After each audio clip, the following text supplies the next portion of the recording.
Hey guys, what's good? Mike here, Laker Talk. Let's talk Laker basketball.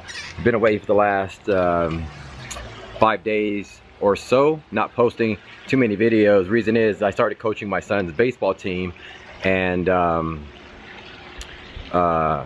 man, that they serious. The 11, 12-year-olds.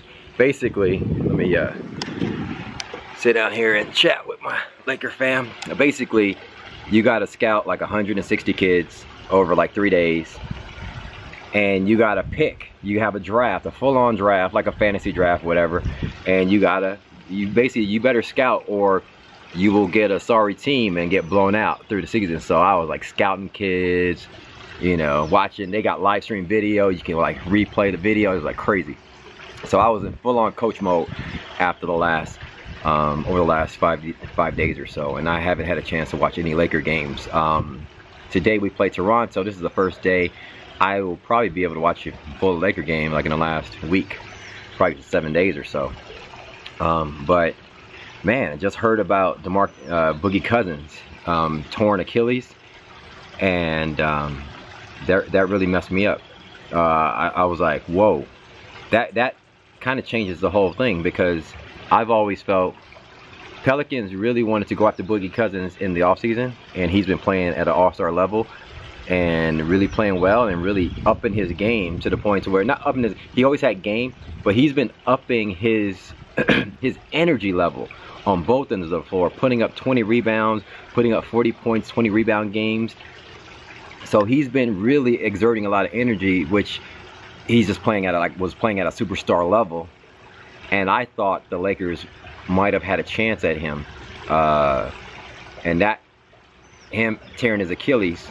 In short, you just got to look elsewhere. We got to look at other available players and go that route. You cannot take your chance on a long-term contract on Boogie Cousins coming off a Achilles tendon injury, torn Achilles, which will take a year, and he already had issues with playing full on, like full out. Like he was super skilled, but the point is, being super healthy, he was already had issues playing at an all-time high energy. Now he started to do that with the Pelicans, so I can't knock him this year, but coming off an Achilles injury, think of a year from now, you can't put all your eggs in that basket and rely on Boogie to be that 40-point, 20 rebound guy. And it's sad that you got to think that way, but from a business standpoint, I cannot risk, I will not risk putting, if I'm a Lakers owner or whatever,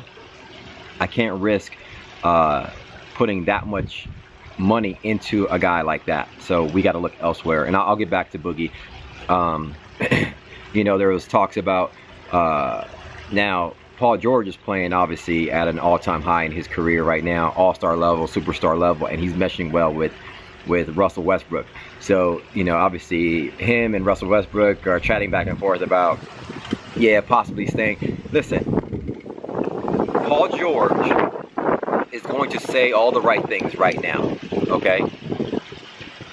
Other than him saying, I'm going to stay in OKC, I'm going to re-sign, and that's a done deal, I still think the Lakers got a shot at Paul George, all right?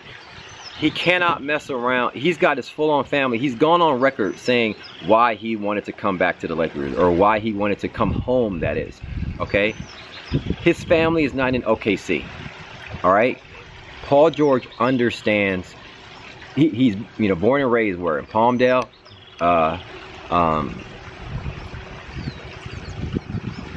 Aside from him saying, I'm going to re-sign with OKC, it's a done deal, then I still think the Lakers got a shot at Paul George. And so that's the play in the offseason for the Lakers right now. I don't care what he says. Yes, Russell Westbrook is my guy. He's got my back. That makes it really easy for me to stay. This and that and that and that and this and the third. Listen, OKC is not going to win a championship. All right, they'll get pretty far. They're not going to beat the Warriors.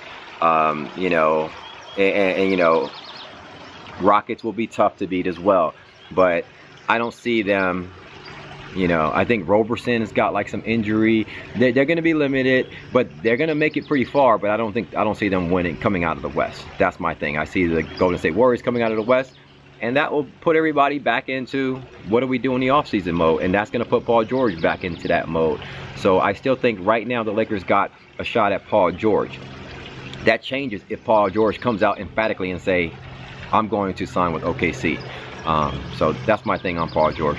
Outside of that, it sucks for Boogie Cousins. So now in my mind, I got to look elsewhere. I got to look at Paul George. And now we have money to sign one player. We have to free up a lot of money to sign another max player. So you think we go after Paul George with everything we got, right? Barring he gets freaking injured. And then we look to possibly match Julius Randle's offer sheet. You know, Julius Randle get what? A $60 million offer sheet for 4 years, or $70 million for 4 years? That's a decent contract. You know, $15 million a year. $16 million a year for an energetic Julius Randle over the next 4 years. I'll take that. And you know, we got Jordan Clarkson for another 2 years. Like I said, I'm not looking to trade him. Now we got some really strong assets. We bring in Paul George. Possible Lakers are looking good next year. You got Brandon Ingram's getting strong, coming, you know, young superstar. You got Kuzma looking good, and you got Lonzo right now will be rested, and next year he's going to be in the second year, and I think we'll be looking good. Lakers playing really well of late. Shout out to Luke Walton and the entire Laker players for playing good defense and just balling out, going on the road. I think this is a win-win for everybody. Give Lonzo some time to rest up his MCL, his sprained MCL. Let him get rested. Don't rush him back. Obviously, let him get some shots up in the gym and get his knees right for the next. Like the way you play Lonzo is his knee is right. You let him practice for a couple of weeks, you know, before we get him back. We're not going anywhere right now in the playoffs. We're not doing anything. Lakers are playing extremely well. When he comes back, he's gonna fit right in with the Lakers squad, meaning he's not going to disrupt anything. He's gonna come in and move the ball just as Caruso and all those other guys and Tyler Ennis is doing right now. And guys should keep that defensive energy back up, and obviously we know Lonzo's a good defensive player, so when he comes back in, he's not going to disrupt anything, and it's just going to go well for the Lakers. So shout out to Luke Walton for having our boys playing really well right now, and I'm looking to see what we do against a really tough Eastern Conference team, Toronto Raptors. That's my thoughts. Let Lonzo rest up, continue to ball out. Everybody continue to play at a high pace. I don't think we make any trades at the deadline. Like no Julius Randle, no Jordan Clarkson. Just stay pat and go into this entire year and go into next year looking at what we can get possibly for or throwing all our max offers, you know, at Paul George. And so that's my thoughts as we stand right now. Things can change obviously weeks from now, months from now if there's injuries and things like that, but that's how I see it. Hit me up in the comments below, let me know your thoughts. Thanks for commenting, liking, and subscribing to my Twitter and YouTube. Thanks for commenting me. Let me do that over. Thanks for commenting, liking, and subscribing to my YouTube channel. As always, follow me on Twitter and Instagram at MikeSportsLA, and I'll talk to you guys probably after the game. Peace.